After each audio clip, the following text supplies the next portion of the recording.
Bonjour à tous, bienvenue dans ce nouveau numéro de Trends etc. Trends etc, c'est le magazine de toutes les tendances. Chaque mois, nous vous proposons de décortiquer l'actualité et notamment de faire un tour d'horizon des tendances qui vont faire ou font l'actu. Nous allons parler nouvelles marques, nouveaux produits, nouvelles tendances de consommation ou de distribution, ou encore vous faire partager de nombreuses adresses confidentielles. Trends etc anticipe, détecte, décrypte les tendances en matière de mode, de beauté, de maison, d'environnement ou encore de détente et de gastronomie. Alors pour m'accompagner tout au long de ce 6e numéro, j'ai la chance d'avoir deux invités en plateau. Vincent Christen. Bonjour Vincent, directeur d'études chez GfK. GfK, c'est le leader des instituts d'études de marché. Pour ceux qui ne connaîtraient pas le groupe, pouvez-vous nous dire en quelques mots quelle est votre société? Alors leader, c'est un bien grand mot. En tout cas, on est un des leaders. Précisément, on est le numéro 4 mondial. Il y a environ 13 000 salariés dans le groupe GfK Monde. En France, on est quelques centaines. Et c'est vrai qu'on est un institut généraliste avec une forte activité panel qui se dénomme chez nous GfK Consumer Choices. Et puis la partie un peu équivalente, l'autre gros pôle en fait de GfK qui s'appelle GfK Consumer Experiences, qui regroupe donc l'activité études ad hoc, études quantitatives. Dont vous faites partie. Études qualitatives dont évidemment je fais partie. Ouais. Alors vous allez nous accompagner tout au long de cette heure d'émission.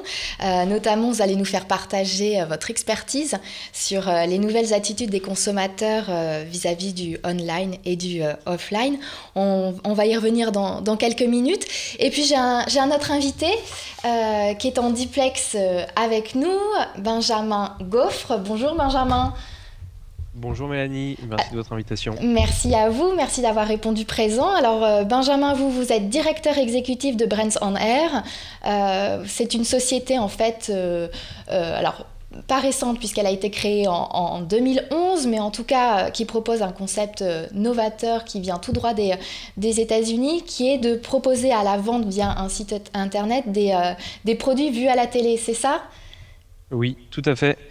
Donc en fait, on répertorie tout ce qui est vu dans les émissions de télé, les émissions de télé-réalité, les séries, les films. On fait même du cinéma. Et donc le but, c'est de retrouver tout ce que vous avez vu, enfin tout partie, on va dire. On essaye de faire le maximum, mais on essaye de vous proposer à l'internaute tout ce qu'il a pu aimer voir dans ses émissions préférées. On les vend sur notre site internet. D'accord, donc on va parler de tout ça à la fin de l'émission, dans la rubrique Audace. Vous restez avec nous, Benjamin. Bien sûr, sans problème. Regardez l'émission donc au travers du site www.watch.tv. Tweetez, n'hésitez pas avec le hashtag Trends, etc. Et puis nous, on démarre l'émission, et sans plus tarder, le sommaire.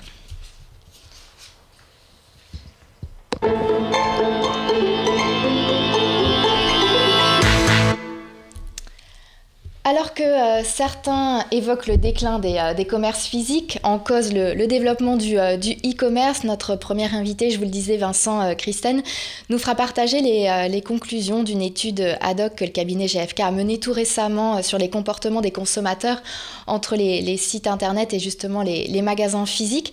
Nous aborderons donc cette tendance de fond qui se développe avec la croissance du taux d'équipement en smartphone qui est le showrooming. Jusque-là, réservé aux globetrotters ou aux enfants, vous verrez que les mini-produits, les formats uniques ou encore les formats voyage, selon les typologies en fait, de marché, séduisent de nouvelles cibles en quête de praticité et de rapidité. Décryptage d'une tendance marketing de fond multiples déclinaisons dans le nomadisme dans la rubrique What's Up. Vous avez prévu un prochain week-end au ski, alors ne loupez pas la rubrique Influence qui vous proposera une panoplie de sites internet et d'applis à télécharger pour réussir votre séjour 2.0 à la montagne. La rubrique coulisses nous emmènera ce mois-ci dans un chalet aux couleurs savoyardes sur une île et en plein cœur du bois de Boulogne à Paris. Rien que ça, je vous en dis pas plus, on verra ça dans la rubrique donc coulisses. Et pour terminer, donc je vous le disais, nous retrouverons notre second invité qui nous parlera donc dans son concept très novateur Brands on Air, alors que certaines marques n'hésitent pas à dépenser plusieurs millions de dollars pour placer leurs produits auprès des médias comme Samsung et le maintenant célébrissime, cultissime selfie des Oscars, nous aborderons cette thématique du placement produit. Allez, inspirez, soufflez, c'est parti pour 60 minutes de bouffée d'air frais. À tout de suite.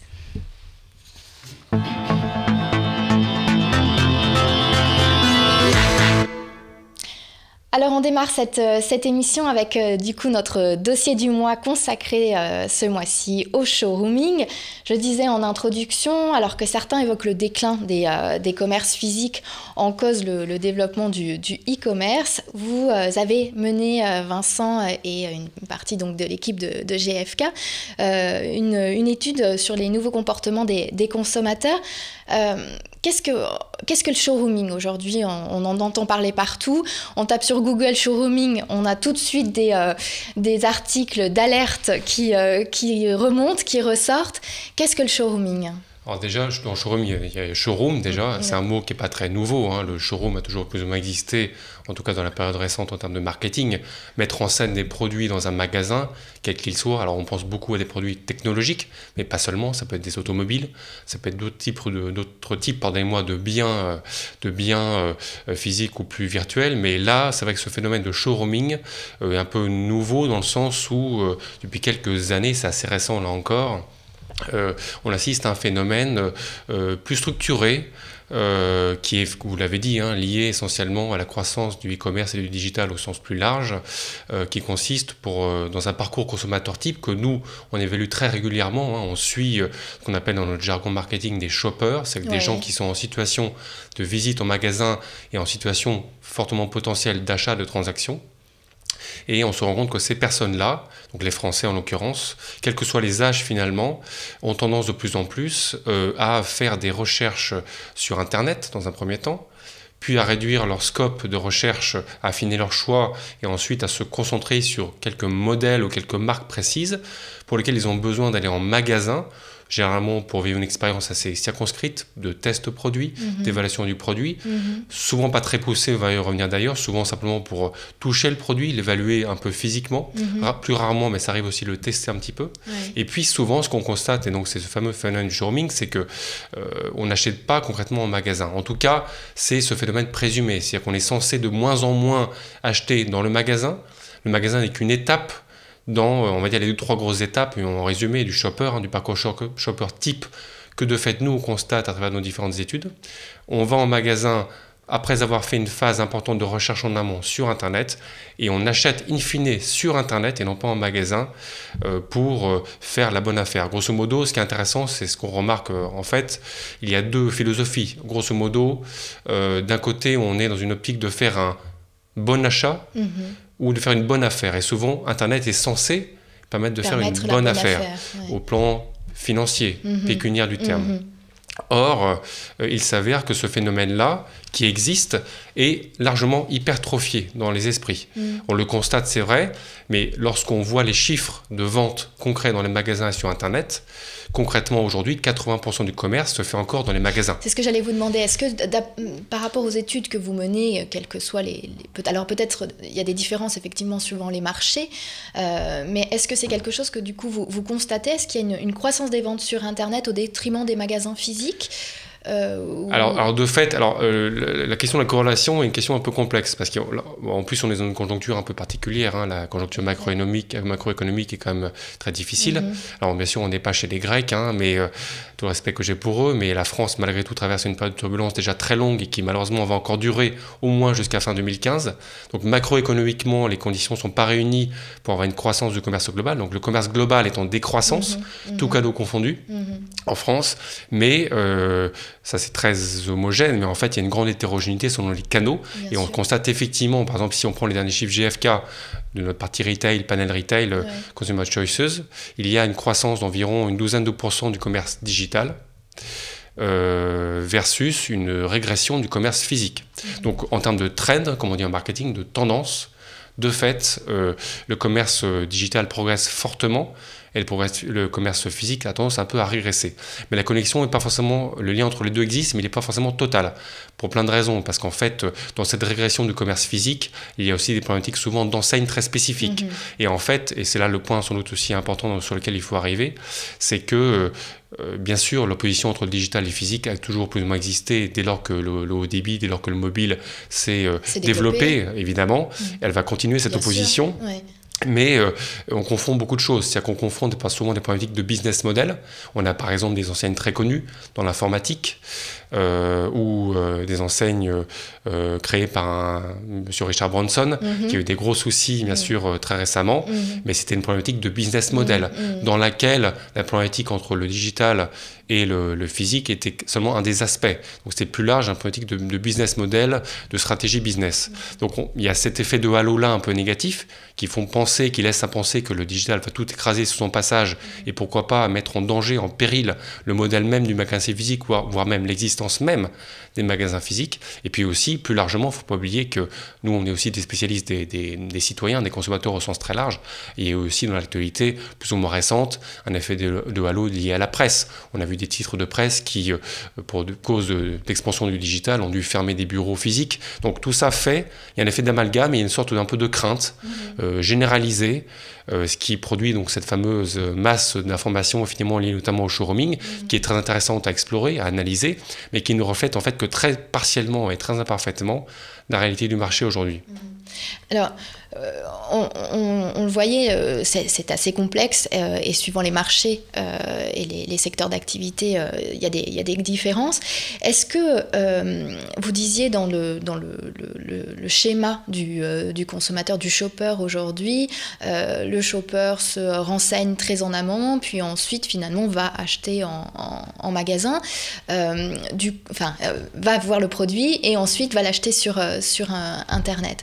Du coup, au niveau des commerçants, il y a quand même une raison de s'inquiéter, parce que pour eux, c'est quand même une perte de chiffre, notamment pour ceux qui, justement, n'ont pas de site e-commerce derrière, parce que j'imagine que derrière, comme vous disiez, c'est de faire la bonne affaire. Donc, du coup, quand le shopper va en magasin voir le produit, il n'achète pas forcément sur le site internet de l'enseigne chez qui il s'est déplacé. Bien sûr, alors là aussi, il faut se garder d'avoir une approche trop homogène, puisque selon qu'on achète, encore une fois, un bien technologique, tablette, smartphone, ou qu'on achète un sac de luxe, ou qu'on achète une automobile, la prégnance du digital va être différente. Et donc l'impact aussi in-store, en magasin, va être aussi différente. Mais c'est vrai qu'on pense beaucoup aux biens technologiques, puisqu'encore une fois, dans les exemples récents d'entreprises qui ont eu un impact assez négatif sur leur business, ça relevait plutôt de ces exemples liés à la distribution de biens technologiques. Mais c'est vrai que, grosso modo, il faut faire une sorte de révolution. C'est-à-dire qu'aujourd'hui,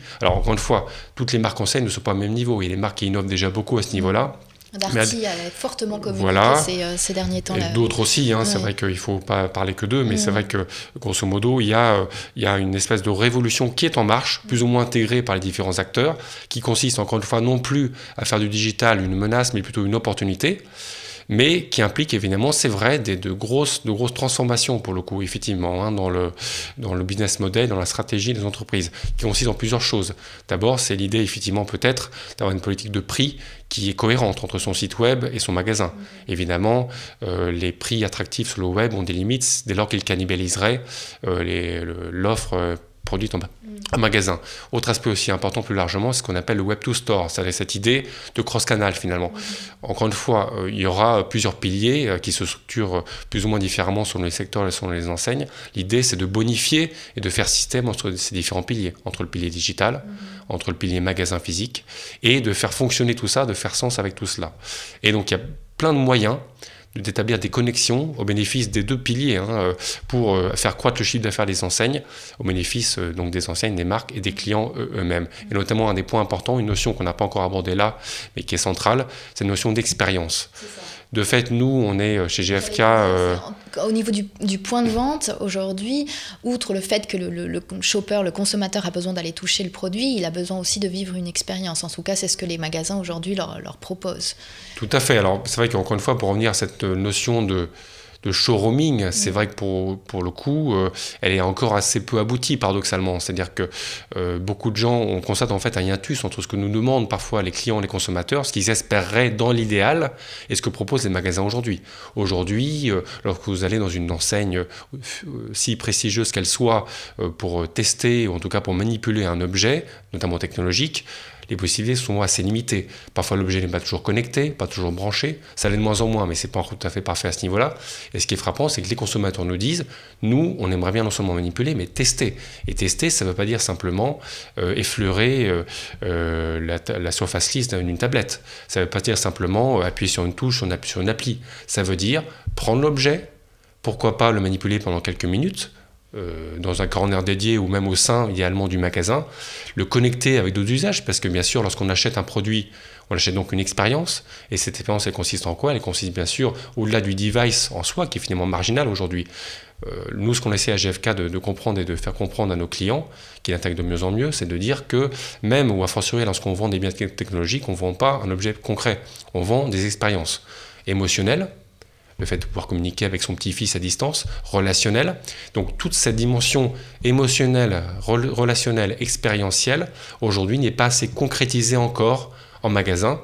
Et Dieu sait si ce sont les magasins qui sont censément les mieux placés pour véhiculer, délivrer ce niveau d'expérience riche attendu par les clients.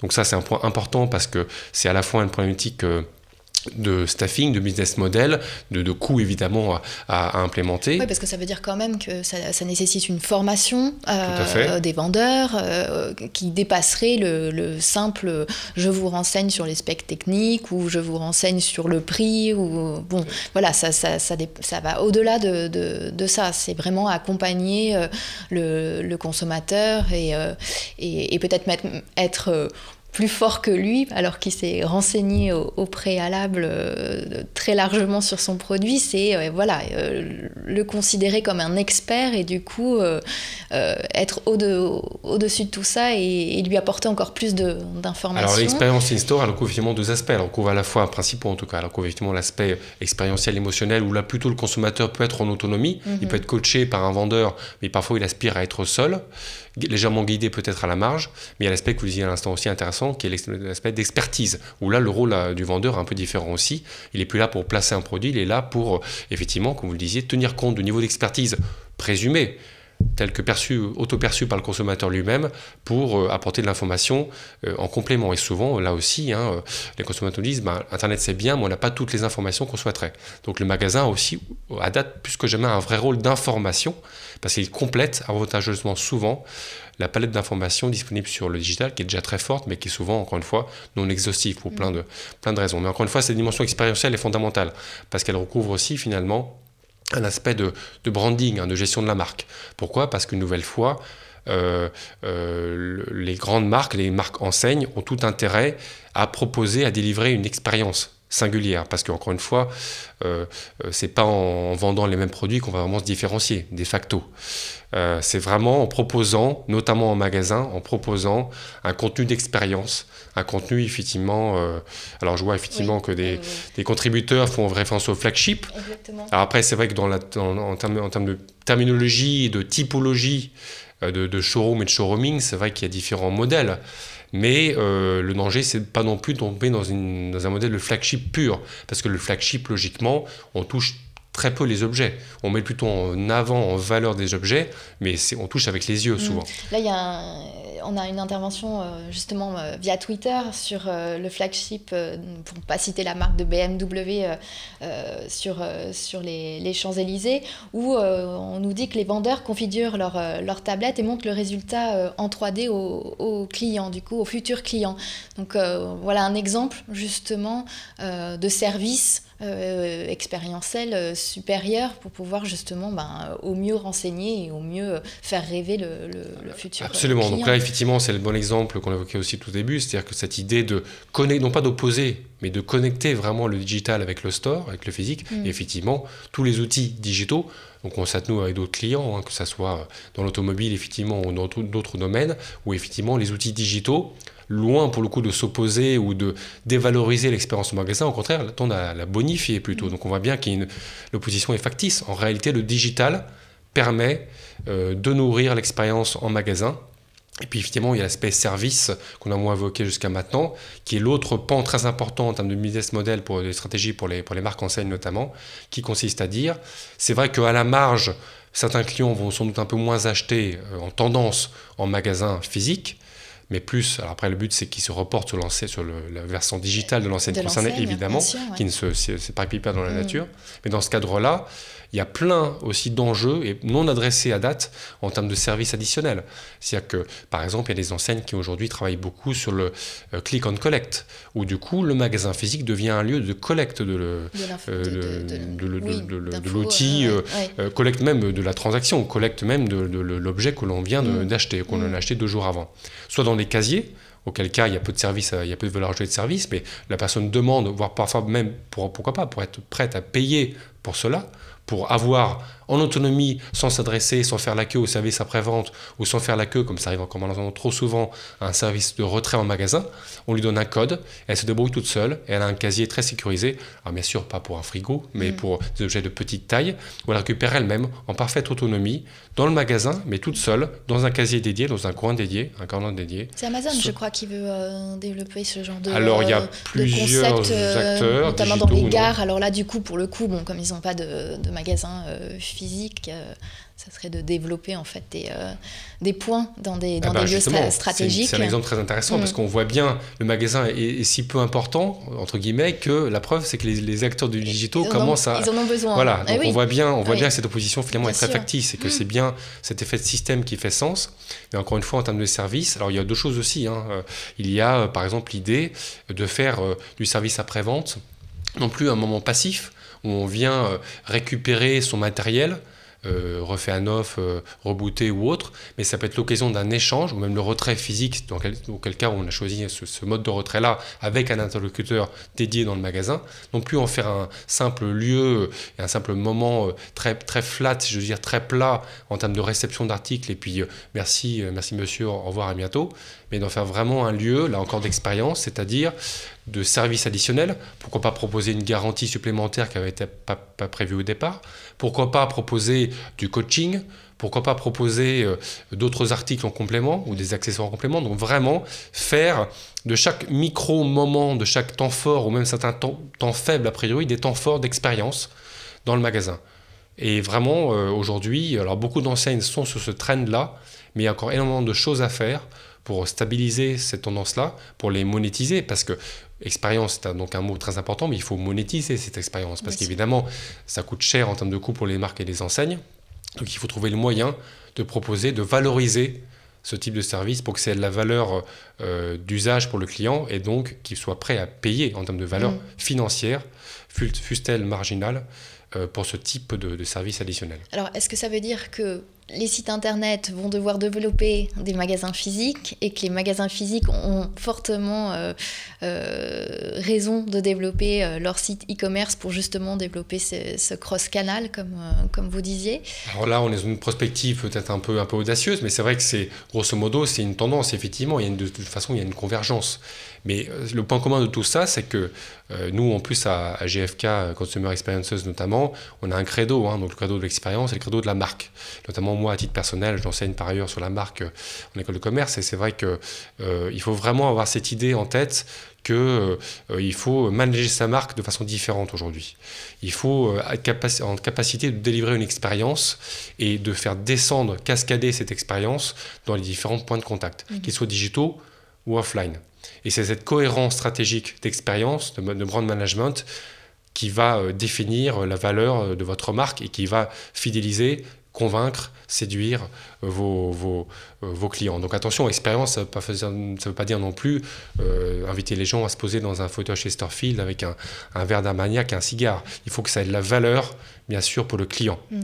Ce que j'entends du coup, c'est que le magasin physique est loin d'être mort. Donc vous rejoignez la théorie de Catherine Barba qui a sorti en fin d'année dernière un livre justement sur non, le commerce n'est pas mort. Il est loin de l'être, après il ne le sera pas avant très longtemps. Du coup... Vous pensez que c'est du coup une tendance showrooming à prendre en considération et du coup à intégrer dans la stratégie des marques et des enseignes plutôt que de lutter contre. C'est plus voilà, une acceptation du phénomène et justement cette intégration dans la stratégie plutôt que finalement voilà, aller contre ce phénomène vers lequel on pourra malheureusement pas lutter. Enfin... Tout à fait, effectivement, c'est un peu la réelle politique, faut être un peu pragmatique. Encore une fois, c'est une tendance qui commence à être acceptée et intégrée par les enseignes. Mais une nouvelle fois, à des degrés divers, selon le business model de base, selon la culture de l'entreprise. Donc c'est une tendance qui commence à être vraiment intégrée. Mais c'est vrai que l'opposition entre digital et le offline, encore une fois, est un peu délétère aujourd'hui. Il faut effectivement parvenir à la dépasser. Mais j'y insiste, cela ne peut se faire que dès lors qu'on a redéfini qu'est-ce qu'on proposait délivrer aux clients. L'idée de dire j'ai ma petite stratégie digitale et à côté j'ai ma stratégie offline, c'est pas la bonne manière de procéder. Il faut avoir une démarche globale. C'est pour cela que de plus en plus chez nos clients on trouve des postes de Consumer Experience Manager parce ils ont bien compris, ils commencent à bien comprendre que le management de l'expérience est quelque chose qui est stratégique, global, englobant et qui s'adosse sur différents piliers, mais que c'est bien un problème d'abord de stratégie globale et d'expérience globale. Une expérience de la marque et du coup expérience produit. Exactement. Quel que soit finalement le canal de distribution. Et c'est pour cela que de plus en plus, à la fois c'est vrai pour des marques enseignes, mais pour des marques industrielles ou autres, des fabricants ou des distributeurs ou des marques de services plus largement, de plus en plus, on propose nous des outils barométriques ou des outils de fond de marque qui mettent au centre l'expérience. C'est-à-dire qu'on met au centre le client et l'expérience. Avant, le centre, c'était le produit. Et justement, l'exemple du magasin est frappant. Il y a quelques années, il y a 30 ou 40 ans, on parlait de point de vente. Ensuite, on a parlé de point d'achat. Maintenant, on parle de point d'expérience. Donc vraiment, pour être tout à fait un peu iconoclaste, le point de vente aujourd'hui est mort. Il faut maintenant parler de point d'expérience. Et c'est une fois qu'on a intégré ça qu'on peut ensuite réfléchir plus, je ne dirais pas plus intelligemment, mais en tout cas plus pertinemment sur ces problématiques d'interconnexion, de cross-canal et de valeur ajoutée, de cross-fertilisation finalement. J'ai presque envie de dire que ces marques-là doivent être un peu hermaphrodites en quelque sorte. Elles doivent concilier ce qui paraissait inconciliable, mais qui en fait relève d'une même logique naturelle quasiment organique. Merci beaucoup, Vincent. Merci à vous. Merci pour cet éclairage très construit. On y voit un petit peu plus clair sur le showrooming, justement, et cette tendance de fond. Nous, on marque une courte pause. On se retrouve juste après pour parler ensemble alors d'une foule de choses. On va parler de nomadisme, on va parler de sites et d'applis pour réussir son séjour à la montagne, d'une adresse originale, de produits vus à la télé. En tout cas, restez avec nous, ne bougez pas, on revient dans quelques minutes.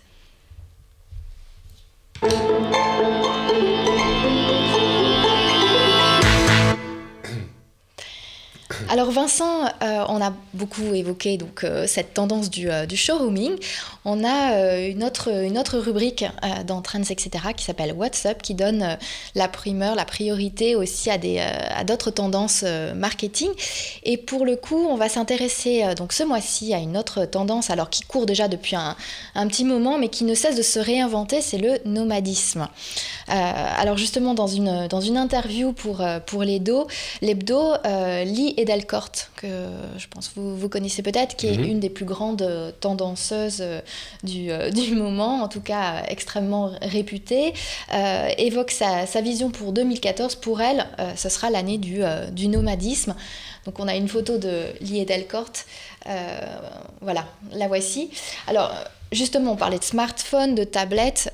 Pour elle, justement, on se rendra de plus en plus compte qu'il est possible de travailler n'importe où.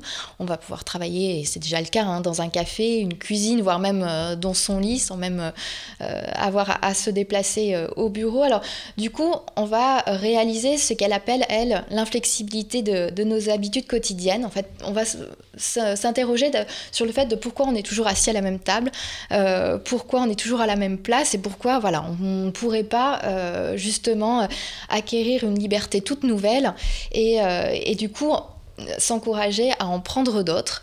Donc voilà, de voyager de manière improvisée, à pied, avec un sac à dos ou en partant demain ou dans une semaine de façon très, très spontanée. Alors justement, cette évolution des mœurs, en fait, liée justement à l'évolution de la société, a des conséquences sur nos habitudes de vie. Et en cela, les marques l'ont bien compris en développant de nouveaux formats, alors qu'on peut appeler aussi travel size, notamment dans l'univers de la cosmétique, ou de nouvelles habitudes de consommation dans le snacking, par exemple, dans l'alimentaire. Alors c'est ce que je vous propose de découvrir justement dans Trends, etc. ce mois-ci avec les dernières nouveautés en la matière. Alors dans les cosmétiques, une des marques peut-être les plus innovantes en termes d'offres nomades, c'est peut-être la marque Sephora, qui propose justement sous sa marque propre Sephora de produits développés vraiment pour le nomadisme. Alors vous en voyez le premier exemple, voilà, 15 capsules de crème de douche à emporter partout. Alors c'est présenté dans un sachet refermable ultra pratique. Chaque capsule contient la dose idéale de produit pour une douche dans un format, vous voyez, très malin qui s'emporte partout. Et autre produit également proposé par la marque Sephora, c'est un produit extrêmement astucieux, c'est un démaquillant pour les yeux sous forme de coton-tige, donc un démaquillant vraiment retouche. Alors le but, c'est d'ouvrir ce petit coton-tige qui est sécable et qui intègre une formule démaquillante et qui du coup permet une retouche express si on le souhaite. Alors les marques du coup ont bien compris l'avantage de ces formats, notamment vis-à-vis de leurs consommateurs. Ces petites tailles permettent de concevoir, alors d'une part, des offres extrêmement attractives parce qu'elles peuvent proposer des coffrets, des choses notamment dans les cosmétiques. Et puis c'est une façon aussi pour les marques de faire découvrir des nouveautés ou des produits iconiques de la marque, donc dans des petits formats. Du coup, l'achat n'est pas trop impliquant pour les consommateurs et ça permet du coup aux marques justement de recruter de nouveaux clients. Et puis alors parfois, les marques associent deux fonctions en une, le nomadisme et le respect de l'environnement. Donc on va retrouver un exemple d'Unilever par exemple qui a lancé... Il y a un grand changement au rayon déodorant. Nous avons compressé... Voilà, on découvre le spot, je parle après. Nous avons uni nos forces pour rendre nos déodorants plus respectueux de l'environnement, parce que moins d'emballage, c'est moins de déchets. Nous avons réussi à conserver la même efficacité dans un flacon 2 fois plus petit. Utilisez-le comme votre déodorant habituel, il durera tout aussi longtemps et sera tout aussi efficace. Sinon, nous vous remboursons. Nouveau déodorant compressé. Cherchez les petits aérosols avec le bandeau vert. Voilà, donc avec cet exemple, Unilever lance sa nouvelle génération de déodorants compressés. Alors ça allie à la fois le respect de l'environnement, puisqu'on l'a bien compris au travers de cette pub, on a un gaz qui est donc compressé et qui détruit moins du coup la couche d'ozone. Et en même temps, voilà, c'est un format qui est extrêmement pratique à utiliser. Alors Unilever met le paquet, 40 semaines de pub, une campagne massive de communication pour justement ne pas passer à côté de cette innovation. Alors autre secteur à opter pour des formats nomades, c'est celui de l'alimentaire. Je pense que chez GFK vous suivez, on a beaucoup de problématiques de ce type-là, vous devez suivre ça de façon très attentive. Oui, c'est un des grands trends là encore évidemment du food, notamment de la cosmétique. Évidemment, cosmétique et food, c'est deux grands trends sur le nomadisme de facto, bien sûr. Alors bon, c'est vrai que dans l'alimentaire, la cible enfant a été une des premières à être visée avec le lancement notamment de Pommes Pot, pour ne pas citer la marque, ou alors les petits filous en tube, voilà, mais aussi tous ces gâteaux qu'on a découverts en format pocket. Alors individualisation et nomadisme oblige. Le snacking vise aujourd'hui une cible un petit peu plus âgée et c'est une consommation qui explose aujourd'hui en GMS. C'est un segment qui est extrêmement dynamique. on a une progression du secteur de 7,6%. Ce sont des chiffres IRI sur la période de décembre en cumul annuel mobile de 2013. Donc c'est un marché qui est de 667 millions d'euros de chiffre d'affaires, et je vous le disais, qui explose et qui est 3 fois supérieur à celle du rayon traiteur. Alors c'est pour ça qu'il y a de nombreuses marques qui se glissent sur ce créneau-là, et notamment Fleury Michon, alors qui a décidé de lancer un nouveau concept qui s'appelle Ball in Box. Je ne sais pas si vous connaissez oui, tout à fait. ce nouveau produit. Donc, Fleury Michon a comme ambition de devenir un des acteurs majeurs du snacking grâce notamment à ce lancement. Alors, c'est une solution de repas chaud, 100% en bols, avec des sauces adipées, justement, et dans un emballage plutôt sympathique qui rappelle un peu les plateaux repas ou les plateaux des sushis. Donc, en termes de packaging et de marketing, tout est réuni pour que justement ce nouveau concept un petit peu dinette séduise des ados ou des jeunes adultes un peu plus... En fait, ce qui est frappant, là aussi par expérience, en suivant nos fameux consommateurs qu'on aime beaucoup et qui nous apprennent toujours plein de choses, c'est qu'auparavant, vous évoquiez Pompot par exemple, il s'agissait d'adresser des besoins identifiés, classique de nomadisme, l'enfant qui part à l'école, etc., ou en pique-nique. Maintenant aussi, l'innovation permet non pas de créer des besoins, mais d'enrichir certains besoins. Tout à fait. Alors, on va continuer justement avec Dagno et la marque, la marque de Danone, je vais y arriver, qui elle aussi a lancé... Donc en tout début d'année, un nouveau concept basé sur le fromage blanc hyper protéiné, donc à déguster en termes de snacking. Si on peut avoir la pub, Benjamin. Alors, il y a eu d'ailleurs un produit concurrent qui s'est tout de suite greffé dessus, d'ailleurs. Exactement. Yoplait, qu'on va voir juste derrière, parce qu'on ne pouvait pas faire de jaloux. J'ai faim. Et quand j'ai faim, j'ai faim. J'ai faim. Ne laissez plus une méchante faim vous gâcher la vie. J'ai faim. Nouveau, découvrez Dagno. Un encas super consistant, riche en protéines. Dagno, on en avait parlé dans Trends, etc. L'année dernière, justement. En cas de méchante faim.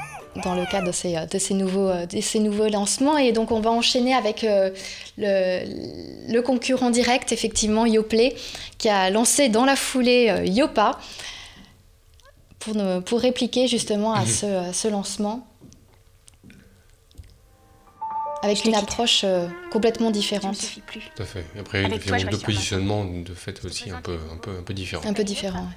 Donc en fait, le snacking, on trouve des réalités un petit peu hétérogènes. Hein. Oui, là j'ai essayé de balayer large, mais... Tout à fait.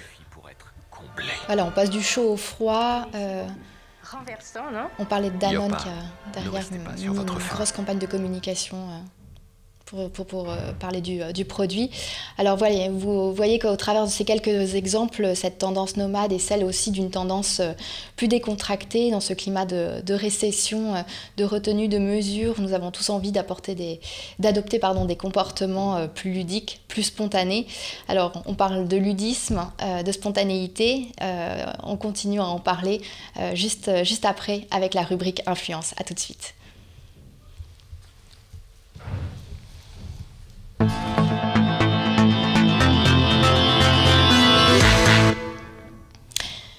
On change de sujet, on va parler de montagne.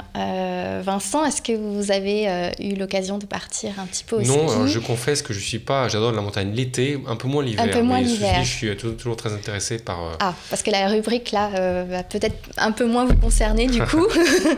J'en suis désolée. La rubrique Influence vous propose là ce mois-ci de découvrir une sélection de sites à visiter et d'applis à télécharger pour s'assurer un séjour 2.0 à la montagne réussi. Donc pour s'équiper avant de partir, je vous propose d'aller faire un tour sur le site du Vieux Campeur. Alors l'incontournable Vieux Campeur, que tout le monde connaît, se modernise et propose donc aujourd'hui un site internet remanié, redéveloppé, qui permet donc de pouvoir accéder aux 6 catalogues thématiques de l'enseigne avec un système justement d'applis également développées pour iOS et Android avec un système de géolocalisation, de commandes à distance, etc. Alors un autre site qui peut être intéressant justement à aller visiter avant de partir pour s'équiper, c'est le site montaz.com. Alors montaz.com, c'est en fait la déclinaison, on parlait de magasins physiques tout à l'heure et de sites internet et de corrélation entre les deux.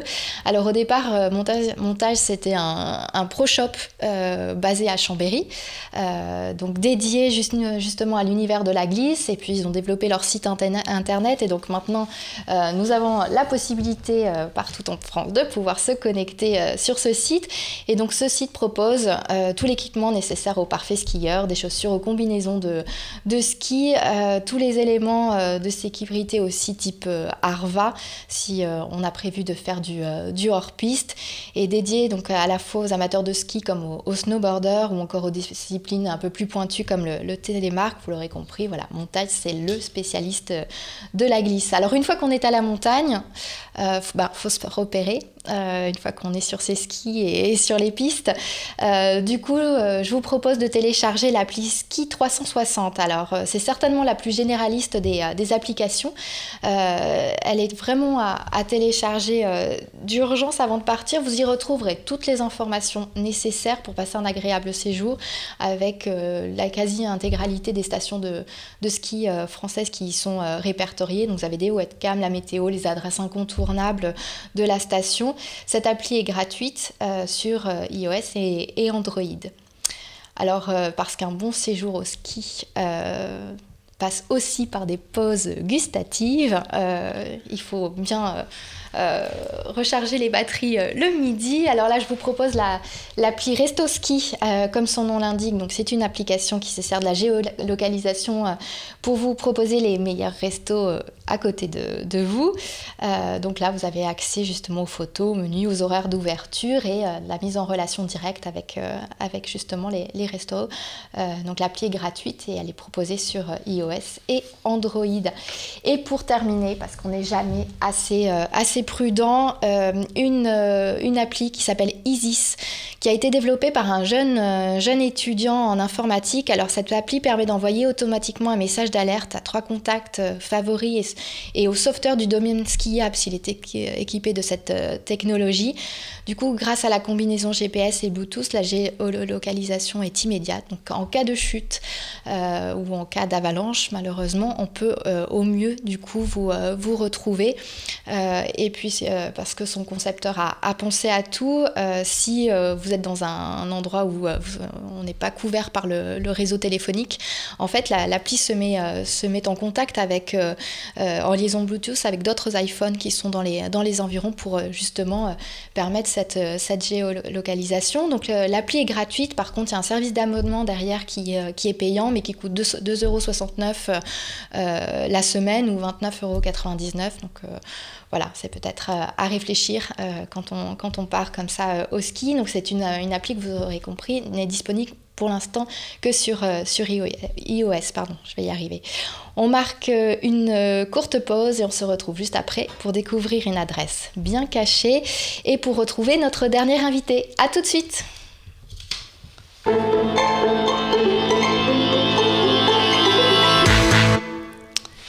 Alors Vincent, je vous propose de garder vos moon boots aux pieds et on va rester, alors pour le coup on va rester à Paris et je vous propose de découvrir un endroit très original. Alors je ne sais pas, j'ai fait une bêtise, est-ce qu'on m'entend ? Encore, parfait. Une adresse très originale qui est nichée dans le bois de Boulogne, qui s'appelle le Chalet des Îles. Oui, qui est une adresse très voilà, connue. Qui est très connue. Les Parisiens un petit peu branchés, si voilà, exactement. Alors pour ceux qui connaissent un petit peu moins, c'est donc un restaurant qui se trouve en plein cœur du bois de Boulogne, sur une île, sur le lac inférieur du bois, et on y va grâce à un petit bateau, donc dépaysement assuré dès qu'on met le pied sur le bateau. Et alors, pourquoi je voulais vous parler de cette adresse ? Parce que jusqu'à fin mars, le Chalet des Îles se met à l'heure d'hiver et propose donc une déco et tout un menu original aux accents savoyards. Donc pour ceux qui sont partis ou vont partir et qui ont envie de se remémorer un petit peu les moments passés à la montagne, je vous invite à aller au chalet des îles jusqu'à fin mars. Et pour ceux qui n'ont pas la chance de partir, voilà, une façon un peu atypique finalement de partir un petit peu à la montagne. Voilà, donc le chalet des îles, c'est dans le bois de Boulogne, dans le 92 ou 16e arrondissement à Paris. On marque une courte pause et on retrouve tout de suite notre dernier invité, Benjamin Goffre. À tout de suite.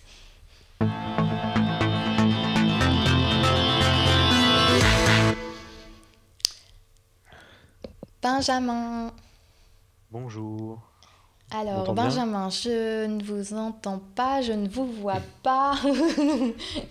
Je vois Benjamin Vincent qui lui me fait si. On va retrouver... Moi, je vous vois très bien. Voilà, ça y est. Benjamin. Ça y est. Oui, on vous retrouve. Alors Benjamin, je rappelle que vous êtes le directeur exécutif de Brands on Air, une start-up qui a vu le jour en 2011, et dont le principe est de proposer à la vente des produits vus à la télé. Alors, vous pouvez m'expliquer un petit peu comment est né ce concept de Brands on Air ? Alors, ce concept, il est né assez facilement. Le fondateur initial, en fait, en revenant des États-Unis, est allé, a vu en fait le site qui s'appelle Sinon.com, qui est leader aux États-Unis sur ce secteur, et qui en fait est la boutique de toutes les maisons de production américaines, que ce soit CBS, Fox, etc. Et donc, il permet de retrouver tous les produits de ces émissions phares, des séries américaines phares, type, je sais pas moi, les experts, les Gossip Girl, etc. Et c'est en revenant en France qu'il a décidé de créer cette société. D'accord. Alors, on a beaucoup parlé du Galaxy Note 3 de Samsung, là, alors, du fameux selfie des Oscars et de la somme qu'aurait déboursé Samsung. On parle de plus de 20 millions de dollars, soit un peu moins de 15 millions d'euros pour placer son produit entre les mains des stars américaines. Alors, quelle est la différence entre justement votre concept et le placement de produit ? La différence est toute simple, c'est-à-dire que nous déjà on fait aucun placement de produit. Il y a des agences qui sont spécialistes là-dedans. Nous en fait on met juste en lien on va dire le téléspectateur, qu'il soit au cinéma ou à la télé, et le produit. Alors ce qu'il faut voir, c'est que c'est pas forcément on commercialise pas forcément des choses qui ont été placées. Par exemple, je vais prendre, vous parliez de ski tout à l'heure, le Lacoste qui a été le sponsor officiel des Jeux Olympiques là pour l'équipe de France de ski. On vendait les produits Lacoste. Alors c'est un contrat qui est avec la Fédération française de ski, mais c'est pas des produits qui sont spécialement placés. Ça peut être, après comme on peut voir qu'il y a plusieurs émissions qui se prêtent plus au jeu que d'autres. C'est-à-dire que Déco par exemple ou MasterChef, là clairement c'est des produits qui sont placés. C'est-à-dire que ce soit les casseroles ou les robots, tout ça, c'est placé par les marques. Il y a des accords entre les marques et la chaîne et les maisons de production. Après, il y a d'autres, tout ce qui est télé-réalité, par exemple, c'est beaucoup moins le cas. C'est-à-dire que je sais pas, je prends par exemple les Anges de la télé-réalité ou les Princes de l'amour. Les gens viennent avec leurs affaires et on peut, si on a de la chance, on retrouve les produits qu'on connaît, mais c'est pas forcément des produits qui ont été placés. Après, tout ce qui est déco, c'est effectivement fait par la prod dans la maison. Donc voilà. Le placement de produit, c'est un acte de communication et vous êtes là pour faire du business. Vous proposez donc au travers de votre site internet justement des produits iconiques de séries, d'émissions vues à la télé, c'est ça ? C'est ça. On pourrait très bien voir votre mug par exemple qui est très joli. Alors justement, voilà, c'était une de mes questions. Ça a été fait exprès. Pas du tout. Regardez, voilà. À quand donc le mug Watch TV sur le site de Brands on Air ? Dès cet après-midi, il n'y a pas de problème. On fait déjà ceux par exemple de Télématin. Donc là, c'est pareil, on a la licence Télématin. Donc tous les mugs qui sont Télématin, ils viennent de chez nous. C'est-à-dire que là, on les fabrique et on les vend pour la chaîne de télé. Alors, est-ce que ce sont les marques qui développent leurs produits et qui, du coup, viennent vous voir pour les commercialiser, ou est-ce que c'est vous qui allez voir les marques pour leur suggérer de développer tel et tel produit ? Alors ça, c'est assez difficile C'est une parce bonne que question. oui, c'est une bonne question, mais après, il y a des cas qui sont vraiment très particuliers. Ça va dépendre, un, de la volonté de la marque. Et deux, ce qui est encore plus compliqué, c'est que on va dire que tout le monde veut un peu sa part du gâteau. C'est-à-dire que sur une émission comme MasterChef, TF1 veut sa part du gâteau, Shine Production veut sa part du gâteau, et la marque aussi veut sa part du gâteau. Et moi aussi au final. Donc Tant qu'à faire. du coup, c'est assez compliqué pour mettre tout le monde d'accord. On va dire que c'est plutôt nous qui sommes demandeurs de ça, c'est-à-dire que nous on voit régulièrement soit les marques, soit les maisons de production qui nous mettent en relation avec les marques pour essayer de trouver des accords sur ce point. Alors, Voilà. Mais c'est vrai que c'est plutôt nous. aujourd'hui, votre business model repose sur quoi alors sur un business model classique finalement Alors oui, c'est assez classique. Pour tous les produits qu'on a chez nous en stock, alors là vous pouvez pas le voir parce que c'est derrière l'ordinateur, mais on a un stock ici pour tout ce qui est justement les mugs télématin, tout ce qui est les t-shirts, tout ça on a en stock près de 2000 produits. Donc ça c'est des choses qu'on fait de l'achat-revente classique. Et par contre pour tout ce qui est, je parlais tout à l'heure de Lacoste, on fonctionne en affiliation, c'est-à-dire que on met en place des liens traqués vers nos partenaires. On travaille avec des plateformes classiques type Zanox, NetAffiliation, etc. Donc on a les deux, et après le troisième cas, c'est quand on fait des opérations spéciales. Je viendrai dessus après, mais là carrément on fabrique et on fait fabriquer les produits et on les vend. Donc c'est là où pour nous c'est le plus intéressant. Alors le marché américain s'est considérablement développé aux États-Unis. En France, on est au tout début de ce type de vente en ligne. Comment vous voyez là les mois prochains ? J'espère. Alors, c'est-à-dire qu'en 2011, parce que j'étais aussi de l'aventure en 2011, 2011 clairement on était très en amont de ça au niveau européen, au niveau français et européen. Et par contre, c'est vrai que maintenant, j'ai l'impression, on est plus dans le coup. Alors, marché même si c'est pas encore, le marché est plus mature. Alors, on y viendra après peut-être. C'est parce que il y a toute la partie du second écran qui nous facilite aussi les choses. Mais j'ai l'impression qu'on y vient, mais que c'est pas encore. Ce sera peut-être, j'ai l'impression, fin 2014, début 2015, qui viendra à maturité, mais je lis pas dans le bar de café, donc on verra ça plus tard. On peut faire des études avec GFK. Voilà. Par exemple. Alors, on parle justement de développement des seconds écrans. Aujourd'hui, vous êtes visible et grâce à votre site internet en fait. Oui. Est-ce que vous avez prévu de développer des applis sous iOS ou Android ? Alors, dans les médias, pas spécialement parce que on va dire il y a des gens qui le font très bien, par exemple des programmes télé en ligne sur lesquels nous on peut se plugger. Donc là, typiquement, on est en train de passer un partenariat avec un gros éditeur de contenu télé. Donc nous, on amène en fait notre base de données qui va à peu près sur tous les produits, sur tous les programmes qu'ils proposent. Ça peut être du foot, ça peut être parce qu'on vend les maillots. Hier, il y avait PSG Leverkusen, on vend les maillots. Ça peut être Top Chef, ça peut être tout un tas d'univers différents. Et donc nous, on préfère, on va dire, axer notre développement sur ces gens qui ont l'expertise et qui ont parce que c'est compliqué, parce que ça veut dire que derrière il faut avoir tous les programmes en amont. Enfin, c'est deux métiers différents. Et clairement, nous, notre métier, c'est déjà difficile, c'est de trouver le maximum de produits sur le maximum d'émissions, et ça, c'est pas facile. Et leur métier, c'est de trouver, c'est d'avoir les programmes télé. Donc nous, on essaye de faire le lien en fait entre les deux. D'accord. Alors, vous avez réussi à lever 120 000 euros, je crois, auprès de Zéo et de Business Angel.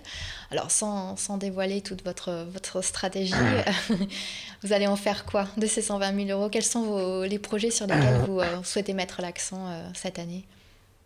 Ah bah clairement l'accent il va être mis sur des partenariats. Mhm. C'est-à-dire que on a enfin là on va dire que la moitié de cet argent est destiné à faire des passerelles technologiques entre nous et nos futurs partenaires. C'est-à-dire que typiquement il y a des algorithmes qui se font par des mots-clés, type d'émission, etc. Et donc nous on va remonter les produits qui correspondent. Ça, c'est la partie technique. Ouais. Et après, le reste de cet argent, bah, bon, vous savez, on est 6, Vous allez... donc ça Oui, demande aussi, oui. ça demande aussi un peu de fonds. Donc voilà, ça va plutôt être ça. Vous souhaitez Et embaucher? Pas ouais, encore? Ouais. voilà, on vient d'embaucher Vous deux avez... personnes, Mhm, une personne au community management et une rédactrice. mhm. Donc j'ai envie de dire, j'espère toujours embaucher, hein, ça veut dire que la société va bien. Euh, après. euh, Après, on verra d'ici ce deuxième semestre.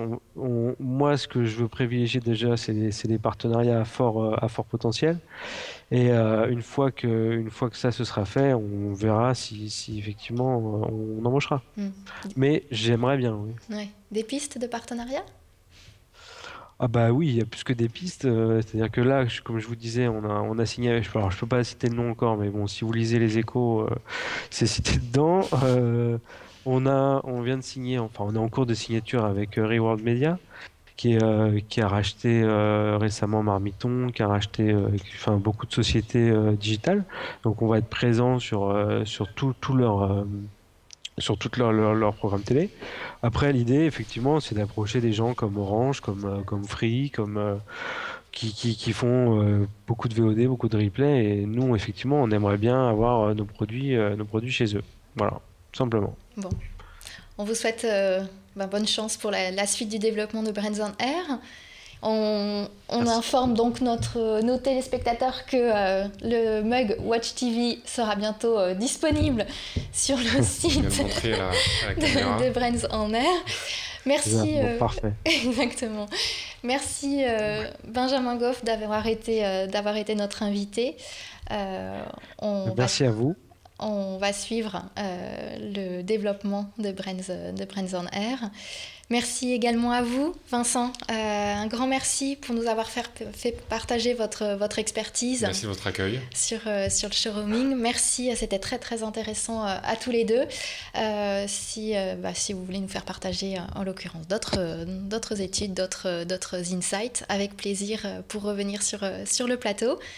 Merci, gentil, j'en prends bonne note. Ça sera un plaisir. Nous, on se retrouve le mois prochain puisque Trends, etc. c'est déjà fini. N'hésitez pas à re-regarder l'émission en replay sur le site de la chaîne www.watch.tv et à télécharger l'émission en podcast. Comme je vous le disais, on se retrouve le mois prochain, très précisément le jeudi 10 avril de 13h à 14h en direct pour de nouvelles infos et de nouvelles adresses tendances. D'ici là, restez connectés. Bye!